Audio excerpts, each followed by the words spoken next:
Bagaimana cara menyadarkan pemimpin Indonesia kalau biar Indonesia makmur? Anda, siapa yang tadi tanya? Oh jenengan ya? Anda pernah SD? Hah? Pernah? Saya tanya aja, pernah SD? Kelas 1 SD, kelas 2 SD Anda semangat kalau pagi mau sekolah gitu semangat? Pak, aku marah sekolah lagi, ayo isik jam 4 men aku disian tekan sekolah misalnya gitu. Enggak ya? Bagaimana cara orang tuamu mengajarkan kepadamu, menyadarkanmu bahwa sekolah itu baik? Lama-lama kamu sadar. Kamu gak tahu melakukan itu, kadang-kadang kamu gak tahu. Kenapa? Karena dilimitasi oleh pengetahuan kita kadang-kadang. Gini, siapa yang ngomong bahwa pemimpin kita tidak pengen Indonesia makmur? Prasangka loh itu. Kok perilakunya seperti ini? Siapa yang bilang bahwa yang salah itu cuma satu orang itu yang di sana? Belum tentu. Nomor 2, siapa tahu dia melakukan sesuatu yang nanti akan bisa dipanen 5 atau 10 tahun lagi. Tidak ada orang menanam, juk langsung panen gak ono. Kalau ada orang petani menanam, juk kamu marahin, Pak, kemakmuran ini penting, mana padinya? Nandur suwi lagi nandur. Ini nanti dipupui dulu, disiangi, kadang-kadang ada seperti itu. Gini, kadang-kadang kita tidak bisa mengukur karena kita tidak cukup punya ilmu untuk bisa mengukur strategi yang dia lakukan. Rakyat itu salahnya, nyun sewu salahnya ya, nyun sewu dalam tanda petik, karena kita tidak bisa memilih pemimpin dengan cara efektif. Bukan pemimpinnya salah. Anda lihatin, Prabowo sama Jokowi dua-duanya cita-citanya memakmurkan Indonesia. Betul nggak? Mesti cita-citanya ngono. Cuman kadang-kadang kita tidak sabar. Iki piye to jane rencanane? Memakmurkan Indonesia seperti apa sih? Karena kadang-kadang begini, kadang-kadang ini yang membuat Indonesia agak susah makmur secara cepat. Karena kita tidak kuat berpuasa, kita tidak kuat berkorban, pengennya senang sesuk. Dan tidak ada sesuatu di dunia pun yang langsung bisa menjadi, harus ada proses semuanya. Anda harus sekolah dulu untuk membuktikan bahwa Anda punya kemampuan agar bisa diterima kerja dan mendapat gaji. Ora iso SD langsung nyambut gawe, alah mesti. Paham maksud saya ya? Kadang-kadang misalnya apa yang tak contoh apa yang saya kasih contoh Cina misalnya. Indonesia dari tahun 45 sampai sekarang kita swasembada beras cuman sekali dalam sepanjang tahun itu. Dari tahun 45 sampai sekarang. Jadi ulang tahun ke berapa Indonesia ini? 70 luweh lah. Kita hanya sekali swasembada beras. Kalau nggak salah tahun 86. Zamannya Pak Harto. Enak zaman kumbian jadi Pak Harto. Dan 86. Setelah itu kita nggak pernah swasembada beras. Cina bisa menyelesaikan swasembada berasnya, saya diceritain. Itu sekitar 12 tahun. Beres swasembada berasnya. Oke, apa yang terjadi? Apa yang dia lakukan? Begini. Bayangkan itu terjadi di Indonesia ya. Bayangkan itu terjadi di Indonesia. Yang dilakukan begini. Rodok tak jelasin nggak apa-apa ya. Agak harus sinau bareng ini ya. Di Cina itu kalau ekspor beras itu di luar negaranya ada kategorisasi negara. Negara A, negara B, negara C. Negara A adalah negara-negara maju yang tukune larang, B negara-negara menengah, dan C negara-negara yang kere. Indonesia termasuk negara C. Ada harga negara A, ada harga negara B, ada negara C. Setiap petani memproduksi barang, memproduksi beras, walaupun harganya rendah, disubsidi sama pemerintah dengan harga jual ekspor ke negara C. Rugi pemerintah ngetoknya terus, sering ngetoknya terus. Tapi apa yang terjadi? Petani jadi punya duit lebih, karena dia tidak bisa meluaskan tanah pertaniannya. Dia pengen duit lebih banyak.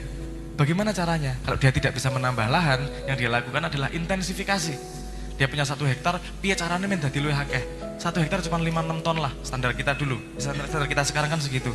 Seperti Cina waktu itu. Duit yang lebih dia gunakan untuk menyewa lulusan pertanian. Disewa agar naik terus produksinya sampai produksinya 12 ton. Selama meningkatkan produksi itu, petani ini kan badi.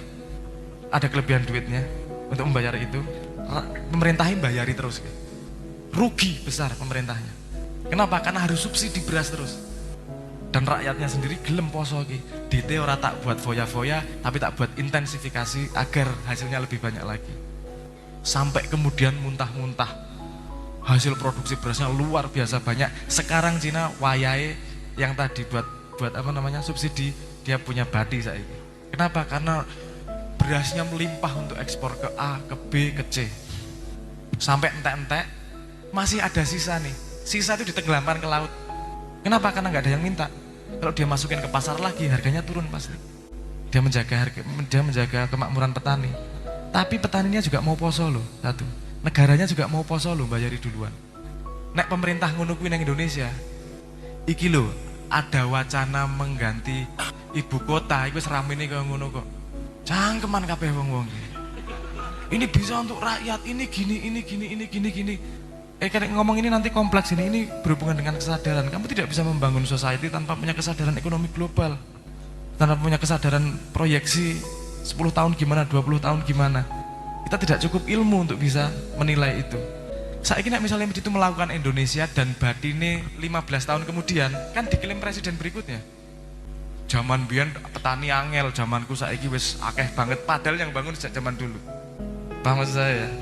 Jadi kita tidak mudah mengukur, maksudnya menuntut kok kowe ora gawe makmur toh. Jangan-jangan dia sedang pengen membuat metodologi agar Indonesia makmur, tapi kita sendiri tidak kuat untuk berpuasa. Kadang-kadang ada seperti itu. Walaupun saya tidak mengatakan bahwa pemerintah 100% benar. Yo bosok yo akeh nyun sewu ngomong. Tapi tidak semua juga busuk. Ada juga orang-orang yang pengen berjuang beneran untuk Indonesia, tapi kesulitan. Rakyatnya seperti itu, akeh sing korupsi dan segala macam juga. Banyak yang memegang posisi penting tapi untuk kepentingannya sendiri, bukan untuk kepentingannya orang banyak. Tapi tidak semua loh, jangan salah. Jadi proses memilih sebenarnya adalah proses masyarakat. Dia bisa meletakkan kepercayaan kepada seseorang. Kita sudah tidak punya pilihan lain. Nek wis meletakkan kepercayaan pada satu orang, dukung tenanan. Baru kuwi nek ternyata dia tidak sesuai dengan prestasinya, tidak sesuai dengan janjinya, ojo pilih meneh. Sesederhana itu aja sebenarnya. Kita sebagai rakyat harus sadar diri. Aku kon mikir negara ora pati kenceng-kenceng Mas. Karena saat stres-stresku aku tidak bisa membuat perubahan apa-apa. Aku ra seneng DPR, aku dari DPR ya wegah. Kaya presiden, aku dari presiden ya wegah kok. Dan dia tidak punya hanya kemampuan untuk membuat perubahan di situ. Daripada berpikir tentang baik buruk benar salah tanpa informasi yang jelas, buat kita efektif.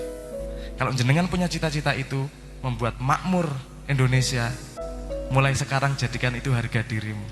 Mulai sekarang jadikan itu cita-cita dan hakimmu.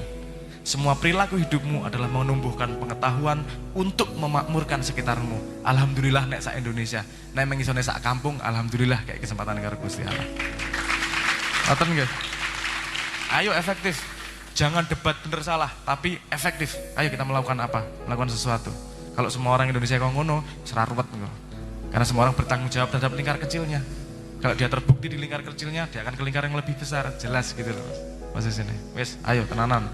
Apa yang bisa kau lakukan di rumahmu, apa yang kamu lakukan di sekitarmu, lakukan dengan benar. Ojo mikir negara nek urung iso ngresiki kamarmu, misalnya gitu loh.